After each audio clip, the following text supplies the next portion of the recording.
اچھا مجزنی سے بچنے کا طریقہ بھی آپ کو بتاتا ہوں. آپ کہیں گے کیسے بچے؟ تنہائی میں نہ بیٹھے. جب بھی بیٹھیں کسی نہ کسی کے ساتھ 2 4 5 بندوں میں گیدرنگ میں بیٹھے.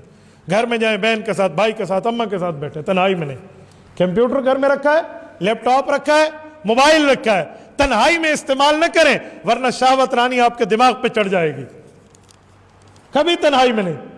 آپ برآمدے میں بیٹھ کر اپنا کام کریں نا، جو اسکول کا کام کرنا ہے کمپیوٹر پہ، جو آفس کا کام کرنا ہے لیپ ٹاپ پہ آپ کریں. کبھی بھی آپ کسی کے سامنے دعوت گناہ دیتے ہو تو بندہ ڈرتا ہے. تو کبھی تنہائی کے معاملات میں نہ رکھیں، اور رات کو کبھی اکیلے کمرے میں نہ سوئیں. ٹھیک ہے، اس کے 2 نقصان ہیں. ایک آپ کی جان جائے گی، اور دوسرا اس پلیت حالت میں جن آ گیا تب بھی آپ کی جان جائے گی.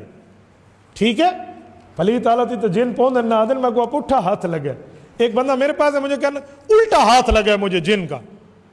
تو میں ہنسا، بھی سیدھا ہاتھ نہیں لگا. میں نے کہا نہیں، وہ الٹے وقت لگا ہے. مجھے تھوڑا سا ایسے میں نے کہا وہ الٹا وقت کون سا ہوتا ہے؟ کہتے پلیت حالت میں ہاتھ لگے. وہ پلیت وقت میں شیطان کے آنے کو الٹا ہاتھ کہتے ہیں. یہ پتہ نہیں کیوں آپ اٹھا ہاتھ تھے.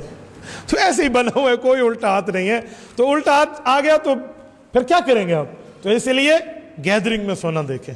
تو اس طرح ترتیب پہ رکھیں، آپ مشتنی کی مصیبت سے بچ جائیں گے. جب آپ بچ جائیں گے تو پھر آپ کی شادی تک آپ کو ٹائم مل جائے گا. اور اس کا ایک اسلامی طریقہ بھی ہے. رسول پاک علیہ السلام نے فرمایا من استطاع منکم الباءۃ فلیتزوج فإنہ اغض للبصر واحسن للفرج.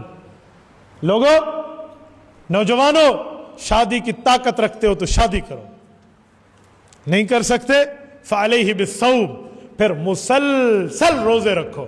فإنہ لو وجا، یہ آپ کے لیے ڈھال بن جائے گا. مسلسل روزے رکھو.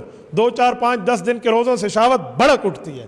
مسلسل 2 2 3 3 مہینے چلیں گے، شہوت کی کمر ٹوٹ جائے گی. آپ اس ترتیب پہ چلیں، انشاءاللہ تعالی مجزنی کے گناہ سے آپ